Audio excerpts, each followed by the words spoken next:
Sarah Martinez had been working the night shift at Denver International Airport's air traffic control tower for 15 years.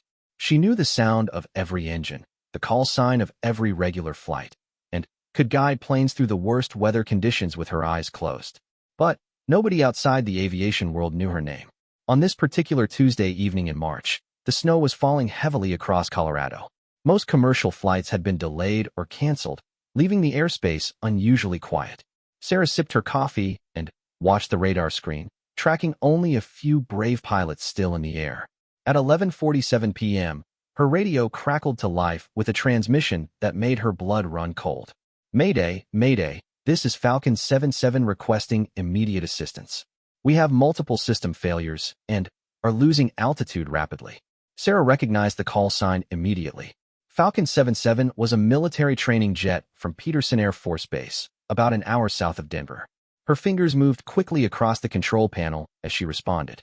"Falcon 77, this is Denver Control. I have you on radar. State your current altitude and number of souls on board." The voice that came back was young and shaky. "Denver Control, we're at 8,000 feet and dropping fast. 2 souls on board. Instructor pilot is unconscious. I'm a student pilot with only 47 hours of flight time." Sarah's heart pounded. A student pilot, alone in a military jet, with systems failing in a snowstorm. She had handled emergencies before, but nothing quite like this. The nearest military base was too far away, and no other aircraft were equipped to help. "Falcon 77, what's your name?" "Lieutenant Jamie Chun, ma'am. I don't know what to do. The instructor collapsed about 10 minutes ago, and now the hydraulics are failing. The controls are getting harder to move." Sarah looked at her supervisor, Mike, who had rushed over when he heard the emergency call. Mike shook his head slightly. They both knew the statistics. A student pilot in a failing military aircraft had very little chance of survival. But Sarah had something most air traffic controllers didn't have. 25 years earlier, before she became a civilian controller, she had been an Air Force pilot herself. She had flown the exact same type of aircraft that Lieutenant Chun was struggling to control. She had never told anyone at Denver International about her military background. It had never seemed relevant. "Lieutenant Chun, listen to me very carefully. I need you to tell me exactly which warning lights are showing on your panel." "There are so many, ma'am. The hydraulic pressure light is red, the engine temperature is climbing, and I think there's something wrong with the landing gear system." Sarah closed her eyes for a moment, picturing the cockpit layout she remembered from decades ago. The aircraft Chun was flying was an older model, but the basic systems would be similar to what she had trained on. "Chun, I need you to look at the emergency procedures checklist. It should be attached to the side panel on your right." "I can't find it, ma'am. There's too much happening at once." Sarah made a decision that would change both their lives forever. "Chun, forget the checklist. I'm going to talk you through this step by step. First, I need you to reduce your throttle to 60% power. This will slow your descent and give us more time." Mike grabbed Sarah's arm. "What are you doing? We need to patch him through to military flight control." "There's no time," Sarah whispered back. "Peterson is 40 minutes away, and he'll be on the ground in 20 minutes one way or another." She keyed her microphone again. "Chun, have you reduced power?" "Yes, ma'am. The descent has slowed a little." "Good. Now I need you to check your fuel quantity. Tell me what the gauge reads." "It shows about 30 minutes remaining, but I think there might be a fuel leak. I can smell something strange." Sarah's mind raced through the possibilities. A fuel leak, combined with the other system failures, meant they were dealing with more than just a training exercise gone wrong. Something had gone seriously wrong with the aircraft. "Chun, we're going to get you on the ground safely. Denver International has the longest runway in the area, and I'm going to bring you straight in. But first, I need you to try something that might seem scary." "What is it, ma'am?" "I need you to try to wake up your instructor. Shake his shoulder hard and call his name loudly." There was silence for several seconds. Then, Chen's voice came back. "He's not responding. His pulse is weak, and he's breathing strangely." Sarah realized they were not just dealing with mechanical failures. The instructor pilot might be having a medical emergency, possibly carbon monoxide poisoning from a leak in the aircraft systems. "Chun, I need you to put your oxygen mask on immediately. There might be dangerous fumes in the cockpit." "Already done, ma'am. Should I put the instructor's mask on too?" "Yes, do that now." As Chun worked to help his unconscious instructor, Sarah began clearing the airspace around Denver International. She contacted every aircraft in the area and rerouted them to other airports.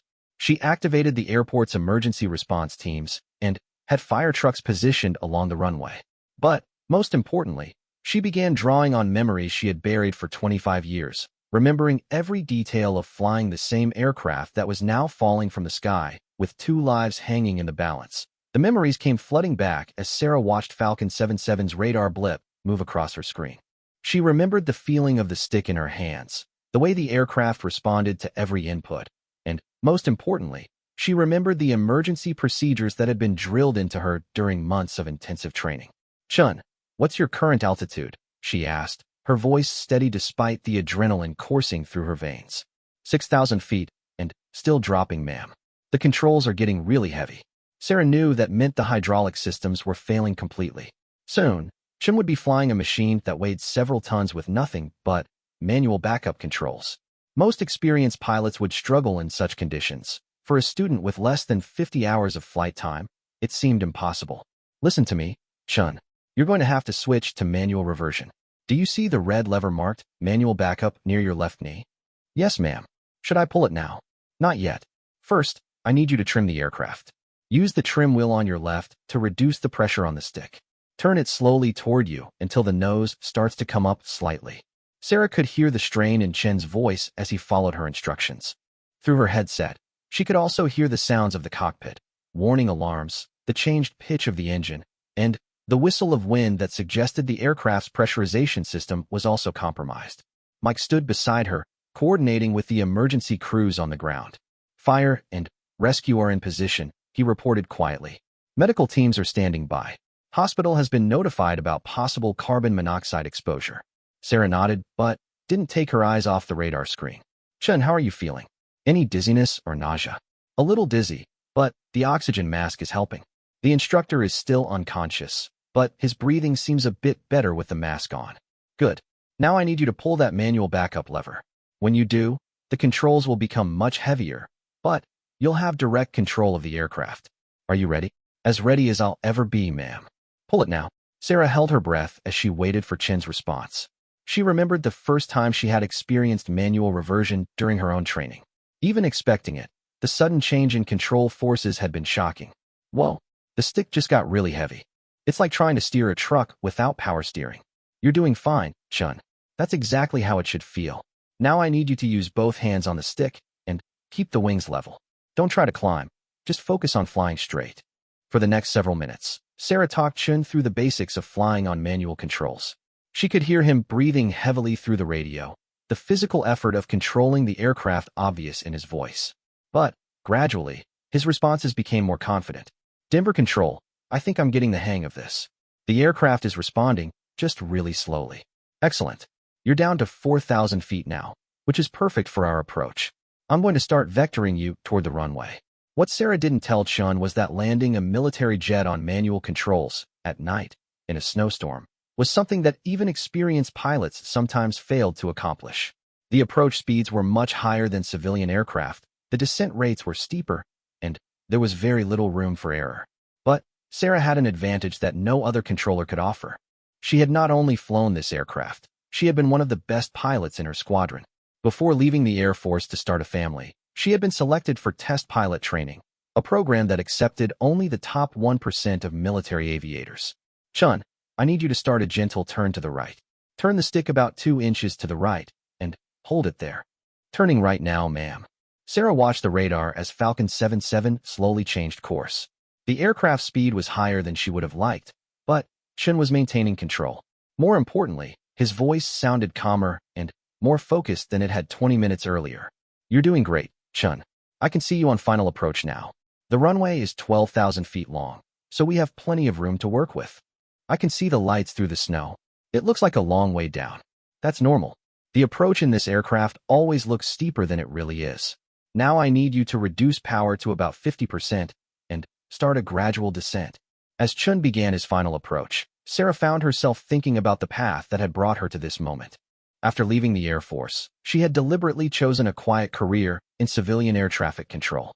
She had never wanted the spotlight, never sought recognition for her military service. She was content to guide commercial flights safely through routine flights. But tonight was different. Tonight, her hidden past had become the difference between life and death for 2 young airmen. "Denver Control, I can see the runway clearly now, but the aircraft feels like it's flying really fast. Sarah checked her radar display. Chen was coming in about 30 knots faster than ideal, but still within acceptable limits for the long runway at Denver International. That's normal for this aircraft, Chun. Just focus on keeping the wings level and maintaining your descent rate. Don't try to slow down too much. We need that speed to maintain control. Roger that. The instructor just moved a little. I think he might be waking up. Don't worry about him right now. Keep your focus on flying the aircraft. We'll take care of him once you're on the ground. Sarah could see the aircraft's lights now through the tower windows, a small bright spot moving through the falling snow toward the runway. Emergency vehicles lined both sides of the runway, their red and blue lights flashing in the darkness. In just a few minutes, she would find out if her memories and experience were enough to save 2 lives. But already, she knew that after tonight, her quiet life as an unknown air traffic controller would never be the same. The final moments of the approach were the most critical. Sarah watched through the tower windows as Falcon 77's landing lights grew brighter against the backdrop of swirling snow. The aircraft was slightly high and fast, but Chun was maintaining control remarkably well for someone with so little experience. Chun, you're looking good. 1 mile from touchdown. When you cross the runway threshold, I need you to pull the power back to idle and start pulling the nose up slightly to slow your descent. Roger, ma'am. I can see the runway numbers now. This is really happening. Sarah could hear the mixture of fear and determination in the young pilot's voice. She remembered her own first night landing in severe weather. The wait time seemed to slow down as the runway rushed up to meet the aircraft. Half a mile out, Chun. You're doing perfectly. Remember, when you touch down, the aircraft will want to bounce. Don't pull back on the stick. Just let it settle. Understood. Oh God, here we go. Through the radio, Sarah could hear the change in engine noise as Chun reduced power. She watched the aircraft's lights descend toward the runway, holding her breath as the critical moment approached. Touchdown. We're down. Chin's voice crackled through the radio, filled with relief and disbelief. But Sarah knew the emergency wasn't over yet. Landing was only half the challenge. Now Chin had to bring the aircraft to a stop on a slippery runway with compromised brakes. Excellent work, Chun. Now I need you to deploy the drag chute and apply gentle braking. Don't slam on the brakes. The runway is slick. Drag chute deployed. Wow, I can really feel it pulling us back. Sarah watched as the aircraft rolled down the runway, its speed gradually decreasing. The emergency vehicles began moving, following the jet as it decelerated. After what seemed like an eternity, Falcon 77 finally came to a stop about 2/3 of the way down the 12,000-foot runway. We're stopped. We're actually stopped. Chin's voice was filled with amazement. Shut down the engine immediately and exit the aircraft, Sarah instructed. Emergency crews are on their way to you now. As she watched the rescue teams surround the aircraft, Sarah finally allowed herself to breathe. She had just talked a student pilot through one of the most difficult emergencies possible, and they had both survived. Mike put his hand on her shoulder. That was incredible. Where did you learn to do that? Before Sarah could answer, her supervisor's phone rang. It was Colonel David Murphy from Peterson Air Force Base, and he wanted to speak with the controller who had saved his pilots. This is Sarah Martinez, she said when Mike handed her the phone. Ms. Martinez, I don't know how to thank you. My people are telling me you guided Lieutenant Chun through procedures that most experienced military controllers wouldn't even attempt. How did you know so much about that aircraft? Sarah hesitated for a moment, then decided it was time for the truth. I used to fly that same aircraft, Colonel. I was an Air Force pilot from 1998 to 2003. There was a long pause on the other end of the line. Ms. Martinez, would you be willing to meet with me tomorrow? I think there are some things we need to discuss. The next morning, Sarah drove to Peterson Air Force Base for the first time in over 20 years. The base looked different. New buildings, updated security, modern aircraft on the flight line. But the smell of jet fuel and the sound of engines starting brought back a flood of memories. Colonel Murphy met her at the base entrance, a tall man in his 50s with graying hair and kind eyes. As they walked toward his office, he explained what had happened to Falcon 77. The instructor pilot, Major Williams, suffered carbon monoxide poisoning from a leak in the aircraft's environmental system. He's going to be fine, but he was unconscious for over an hour. Lieutenant Chun saved his life by getting him on oxygen when you told him to. And Chun? He's shaken up, but proud of what he accomplished. He wants to meet the person who talked him through it. Colonel Murphy led Sarah to a conference room where several other officers were waiting. including a woman wearing the silver eagles of a full colonel and a man with general stars on his shoulders. Ms. Martinez, Colonel Murphy began. I'd like you to meet Colonel Jennifer Walsh, our Director of Pilot Training, and General Robert Hayes, Commander of the Air Education and Training Command. Sarah was surprised to find herself in the presence of such high-ranking officers, but General Hayes quickly put her at ease.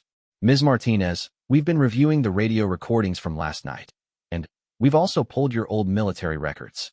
You were quite a pilot in your day. Sarah felt uncomfortable with the praise. I just did what any controller would have done. No, Colonel Walsh interjected.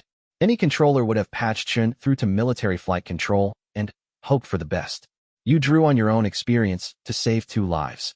But what's even more remarkable is what we found when we looked deeper into your background. General Hayes opened a file folder and spread several documents on the table. Sarah recognized them as commendation letters, training records, and performance evaluations from her time in the Air Force. Captain Sarah Martinez, he read from one document, demonstrated exceptional flying ability and leadership during Exercise Red Flag. Her innovative tactics and precise flying contributed significantly to mission success. Sarah remembered that exercise, a massive training operation in the Nevada desert where the best pilots from around the world came to test their skills against simulated enemy forces. And here, Colonel Walsh added, pointing to another document. It says you were selected for the Air Force Test Pilot School, one of only 12 pilots chosen that year out of thousands of applicants. I never went, Sarah said quietly. I got married and decided to start a family instead. We understand that, General Hayes said. But the selection alone speaks to your abilities. The question now is whether you might be interested in using those abilities again. Sarah looked confused. I don't understand. Colonel Murphy leaned forward. Sarah, we have a serious problem in pilot training. We're losing too many student pilots, not because they're not capable, but because they're not getting the kind of individual attention and expert instruction they need. Last night, you demonstrated exactly the kind of teaching ability we're looking for. We'd like to offer you a position as a civilian instructor pilot, General Hayes explained. You would work directly with student pilots who are struggling, providing the kind of one-on-one guidance that could mean the difference between success and failure. Sarah stared at the officers, hardly believing what she was hearing. After 25 years of anonymity, her hidden past had not only saved 2 lives but opened a door to a future she had never imagined. Sarah drove home from Peterson Air Force Base in a daze, the job offer weighing heavily on her mind. She had built a quiet, comfortable life over the past 20 years. Her children were grown and successful, her marriage was strong, and her work as an air traffic controller provided steady income and predictable hours. But the events of the previous night had awakened something in her that she thought was long buried. The thrill of flying, the satisfaction of teaching, and the knowledge that her skills could make a real difference in people's lives. That evening, she sat in her kitchen with her husband Tom, explaining what had happened and the unexpected offer from the Air Force. You should do it, Tom said without hesitation. I've watched you for 25 years, and you've never been as alive as you were last night when you were helping that young pilot. But I'm 52 years old, Sarah protested. I haven't flown a military aircraft in decades. What if I've forgotten everything? Tom smiled. Sarah, you talked a student pilot through an impossible landing using nothing but 25-year-old memories. I don't think you've forgotten anything. The next week, Sarah found herself back at Peterson Air Force Base, this time wearing a civilian contractor badge and walking toward the flight training building. Colonel Walsh had arranged for her to observe several training sessions and meet some of the instructors. Her first stop was a classroom where Lieutenant Chun was receiving additional instruction following his emergency landing. When he saw her enter the room, he jumped to his attention. Ma'am, you're the controller who saved my life. At ease, Lieutenant, Sarah said, feeling strange to be using military protocol after so many years. How are you feeling? Much better, ma'am. I've been thinking about what happened, and I wanted to thank you. But I also wanted to ask, how did you know so much about the aircraft? The other controllers said they had never heard anything like it. Sarah sat down across from the young pilot. I used to fly the same aircraft you were in, Chun. A long time ago. Chen's eyes widened. You were a pilot? Why didn't you tell me during the emergency? There wasn't time, and it wouldn't have mattered. What mattered was getting you and Major Williams on the ground safely. Over the next hour, Sarah listened as Chun described his training experiences. He was clearly talented, but, like many student pilots, he lacked confidence in his abilities. The emergency landing had actually helped him realize he could handle difficult situations, but he still struggled with basic flying techniques. The hardest part for me is formation flying, Chen admitted. When I'm trying to stay in position with another aircraft, I get so focused on not making mistakes that I end up making more mistakes. Sarah nodded, remembering her own struggles with formation flying. What does your instructor tell you? He keeps saying to relax and trust my instincts, but that's easier said than done. Come with me, Sarah said, standing up. She led Chen to a flight simulator that had been set up to replicate the cockpit of the training aircraft. Even though she hadn't flown in decades, Sarah's hands automatically found the familiar controls. Sit in the right seat and watch, she instructed. I'm going to show you something your instructor probably hasn't taught you. For the next 30 minutes, Sarah flew the simulator through various formation exercises, talking Chen through her thought process at each step. She showed him techniques for smoothly joining formation, maintaining position in turbulence, and recovering from common mistakes. The key, she explained as she demonstrated a complex formation maneuver, is to think ahead of the aircraft. Don't just react to what's happening now. Anticipate what will happen next. Chen watched in amazement as Sarah flew with a precision and smoothness that he had rarely seen, even from experienced instructors. Her movements were economical and deliberate, never wasting motion or energy. How long did it take you to learn to fly like that? He asked. About 10 years of constant practice, Sarah replied honestly. But you don't need to fly like me to be a good pilot. You just need to understand the principles. Word of Sarah's work with Chen spread quickly through the training squadron. Other student pilots began asking if they could work with her, and instructors started seeking her advice on difficult cases. Within a month, Sarah was officially hired as a civilian instructor pilot, the first woman to hold such a position at Peterson Air Force Base. Her job was to work with students who were struggling, providing specialized instruction to help them succeed. Her first major challenge came in the form of Lieutenant Maria Gonzalez, a brilliant young woman who had graduated at the top of her class from the Air Force Academy, but was failing pilot training despite multiple attempts. I know I can do this, Maria said during their first meeting. I understand all the theory, I know the procedures by heart, but something happens when I get in the aircraft. I freeze up. Sarah recognized the problem immediately. Maria was overthinking every action, trying to be perfect instead of simply flying the aircraft. Tomorrow, we're going to go flying, Sarah announced. But we're not going to practice any specific maneuvers. We're just going to fly around and have fun. The next morning, Sarah strapped into the front seat of a training aircraft for the first time in 25 years. Despite her confidence with Chen and the simulator, she felt a moment of nervousness as the engine started, and the familiar sounds and sensations of a military cockpit surrounded her. But as they taxied toward the runway, muscle memory took over. Her hands moved automatically to the right switches, her eyes scanned the instruments in the correct sequence, and her voice fell into the familiar rhythm of radio calls and checklist responses.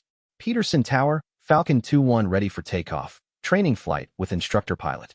Falcon 2-1, cleared for takeoff runway 35.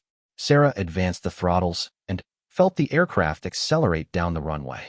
As they lifted off into the clear Colorado sky, she felt a surge of joy that she hadn't experienced in decades. This was where she belonged, in the cockpit, teaching the next generation of pilots, sharing the knowledge and passion that had shaped her entire adult life. In the back seat, Maria was already beginning to relax as she watched Sarah fly with an effortless grace that made the complex aircraft seem as easy to control as a bicycle. Your turn, Sarah said, transferring control to the student pilot. Just fly. Don't think about procedures or techniques. Just feel the aircraft and go wherever you want to go. For the first time since beginning pilot training, Maria flew without fear, without overthinking, without the crushing weight of perfectionism that had been holding her back. And, as they soared through the Rocky Mountain sky, Sarah realized that she had found her true calling at last. 2 years after that snowy night, when everything changed, Sarah stood before a packed auditorium at the Air Force Academy, delivering the keynote speech at the graduation ceremony for new pilot training instructors. Her hair was now completely gray, but her eyes sparkled with the same intensity that had guided Lieutenant Chen to safety. When I left the Air Force 25 years ago, she began, I thought my flying days were over.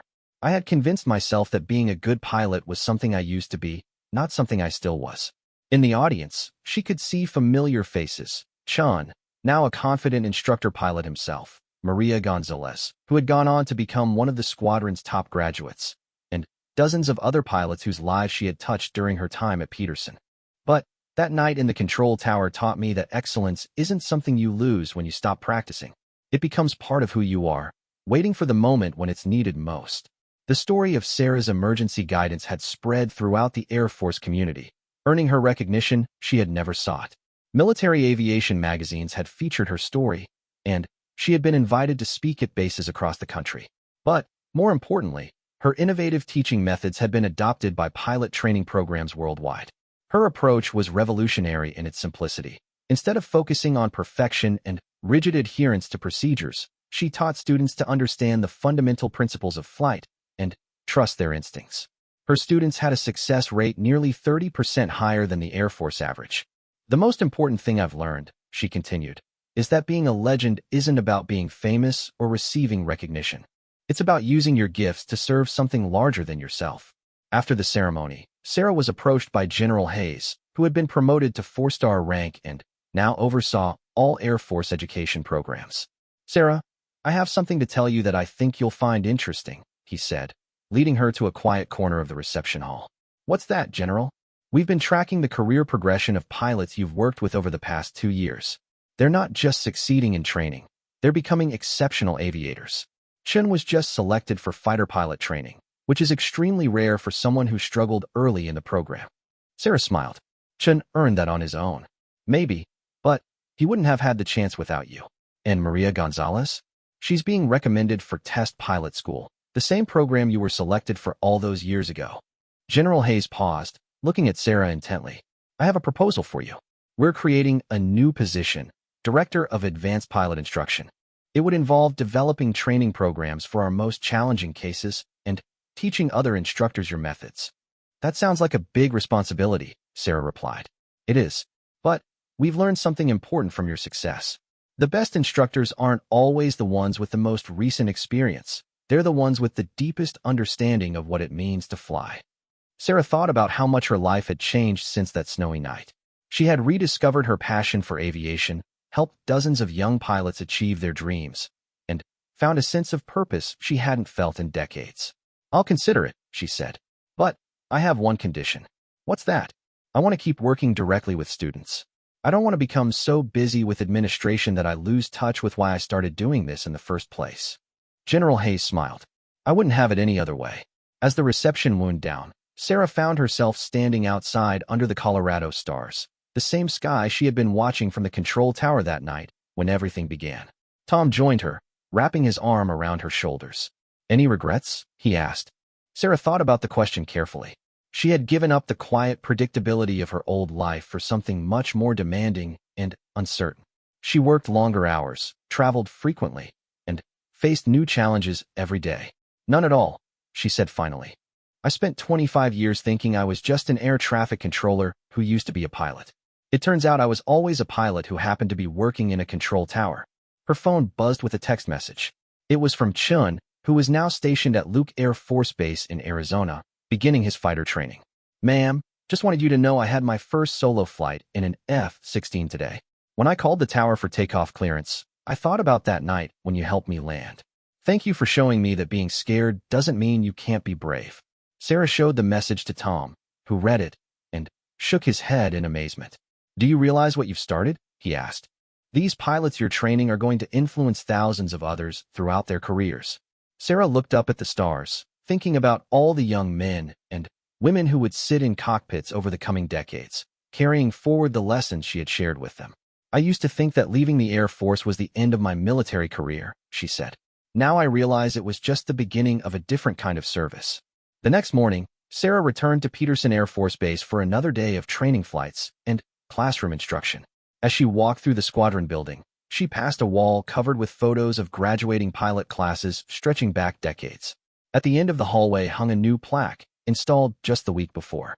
It read, "Sarah Martinez, Instructor Pilot of the Year, for excellence in teaching and dedication to the next generation of aviators." But Sarah barely glanced at the recognition as she headed toward her office.